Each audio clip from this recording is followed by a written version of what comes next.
एक युवक जो कि सड़क पर खड़ा था और एक लड़की जो कि कॉलेज से पढ़कर आ रही थी, तभी उस लड़की को वह रोकता है, बातचीत करता है और वह भी लड़की उस लड़के के प्यार में पड़ जाती है। और तभी एक दिन उसके भाई को पता चलता है कि उसकी बहन एक ऐसे व्यक्ति से बात करती है जो कि काफ़ी बदमाश किस्म का व्यक्ति है। वह अपनी बहन को समझाता है कि वह युवक ठीक नहीं है और उससे कोई बात भी नहीं करता है और तुम भी बात करना बंद कर दो। तभी वह लड़की कहती है, भैया वह दूसरों के लिए चाहे जैसा भी हो मगर मेरे लिए बहुत अच्छा है, मेरी वह बात मानता है। फिर वह लड़की उसी लड़के के साथ 10 साल तक लिव इन रिलेशनशिप में रहती है और एक दिन उसी भाई को ऐसा कुछ सुनने को मिलता है जिसके बाद उसके पैरों तले ज़मीन खसक जाती है। आखिर उसकी बहन के साथ ऐसा क्या हुआ, जब आप जानेंगे तो आप हैरान हो जाएंगे। इसीलिए इस कहानी के अंत तक जरूर बने रहें। आप सभी दोस्तों को नमस्कार, मेरा नाम रवि है। अगर आप हमारे चैनल पर नए हो, सब्सक्राइब बेल आइकन जरूर दबाएं। यह सच्ची घटना चालू होती है उत्तर प्रदेश की राजधानी लखनऊ और उसी के पास एक थाना है पीजीआई, और जो पीजीआई थाने के पास एक इलाका है जिसका नाम है डिफरेंस एक्सपो पार्क। और वो तारीख थी 16 जनवरी 2025 सुबह के तकरीबन 7 बजे थे। तभी एक महिला सड़क किनारे खून से लथपथ हालत में पड़ी थी और जो आसपास के लोग देखते हैं फ़ौरन उस महिला को उठाते हैं और पास में ही पीजीआई का ट्रामा सेंटर था, वहाँ पर उसको ले जाया जाता है। और फ़ौरन इधर पुलिस भी पहुँच चुकी थी। अब पुलिस वाले सबसे पहला काम उनका यह था कि आखिर यह महिला कौन है, कहाँ की रहने वाली है। तभी उस महिला का फ़ोन निकालते हैं। फ़ोन में एक नंबर था जो कि उसके भाई का नाम था लालचंद। और तभी पुलिस वाले उसके भाई को फ़ोन करते हैं और कहते हैं, तुम्हारी बहन का एक्सीडेंट हो गया है, आप जल्द से जल्द पीजीआई के ट्रामा सेंटर आ जाइए। जैसे ही भाई यह बात सुनता है वह हैरान हो जाता है। और तभी जब दोपहर के 11:30 बज रहे थे, तभी एक शख्स जिसका नाम गिरजा शंकर पाल, वह निकलता है अपनी सफारी गाड़ी लेकर रायबरेली और फिर उसी लड़की के भाई को फ़ोन करता है कि तुम्हारी बहन की सड़क दुर्घटना से मौत हो गई है, जल्द से जल्द तुम यहाँ आ जाओ। तभी जो गीता का भाई था यानी मृतक का भाई लालचंद, वह कहता है कि आप कहाँ हैं। तो वह कहता है, मैं भी रायबरेली पहुँचने वाला हूँ, बस 5 मिनट लगेगा, तुम तैयार हो जाओ। अब जैसे ही वह रायबरेली यानी उस भाई के घर पहुँचता है और कहता है, जल्दी से चलो, तुमको अस्पताल चलना है। अब जो लालचंद था वह हैरान और परेशान था कि इससे पहले पुलिस का मेरे पास फ़ोन आया, उन्होंने बताया कि आपकी बहन एडमिट है, वहाँ इलाज चल रहा है। इस शख्स को क्या पता मेरी बहन की मौत हुई, आखिर इसमें क्या राज है। तभी वह शख्स कहता है, चलिए। अब इधर गिरजा शंकर कहता है कि मैंने एक स्कॉर्पियो गाड़ी मंगाई है, उसी से तुम चले जाओ, मेरी गाड़ी कुछ ख़राब हो गई है जो कि एक चौराहे पर वह सही हो रही है। पहले गिरजा शंकर बताता है उसकी बैलेंसिंग डिसबैलेंस हो गई है तो वह सही करवा रहा हूँ। और तभी जो मृतक के भाई लालचंद ने कहा कि बैलेंसिंग सही हो जाएगी, आगे शहर में सही करवा लेना। तो कहता है कि उसमें मोबाइल भी ख़त्म हो गया है। जिसके आधा घंटे बाद एक स्कॉर्पियो गाड़ी आती है। लालचंद थोड़ा घबरा जाता है और तभी वह अपने साले को फ़ोन करता है और कहता है, जल्दी से आओ, चलो, मेरी बहन का एक्सीडेंट हो गया है। अब वहाँ पर स्कॉर्पियो गाड़ी आती है और जो शख्स लालचंद था वह अपने साले को बुलाता है और कहता है कि लखनऊ पीजीआई चलना है।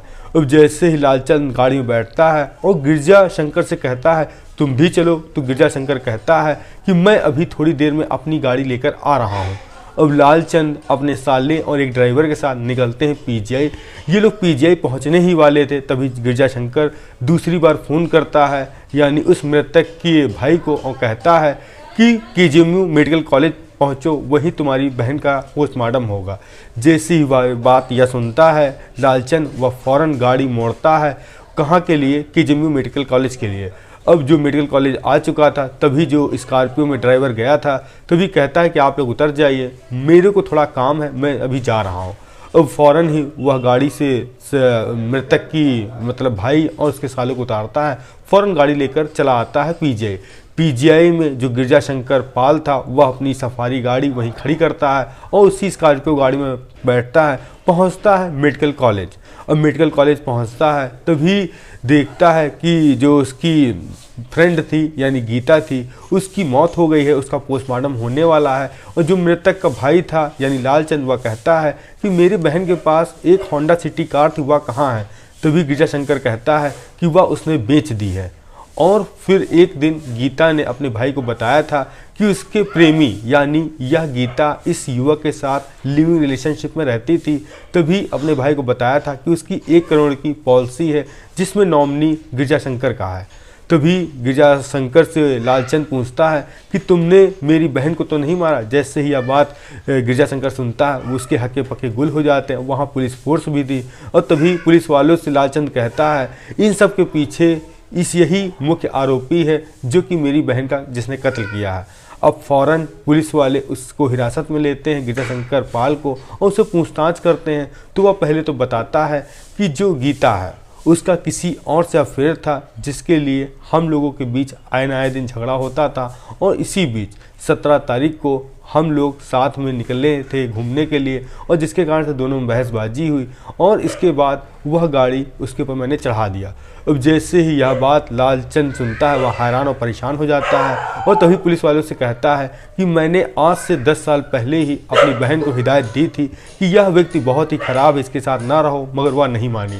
तभी पुलिस वालों से कहता है सिर्फ 10 साल पहले जो कि गिरजाशंकर मेरे ही गाँव में रहने वाला यह व्यक्ति था और मेरी बहन उस समय बीए की पढ़ाई कर रही थी।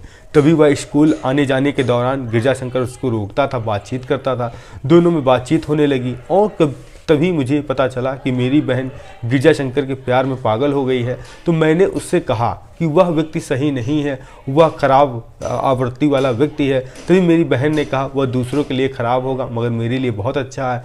तभी गिरजाशंकर की एक शादी हुई जिससे पहली पत्नी से उसका तलाक हो गया और फिर उसने दूसरी शादी की। दूसरी शादी जो पत्नी है वह रायबरेली में रहती है। उसके बाद मेरी बहन को बहला फुसला कर यह लखनऊ लेकर चला आया और जिसके बाद गिरजाशंकर यहीं पर रह कर ही प्रॉपर्टी डीलिंग का काम करता था। जिसके बाद मेरी बहन भी इसके साथ यहीं पर काम करने लगी और दोनों ही जो वहाँ का नीलगिरी अपार्टमेंट है वहाँ पर या रेंट या उनका खुद का था इसका भी मुझे पूरा नहीं पता है, दोनों यहीं पर रहने लगे।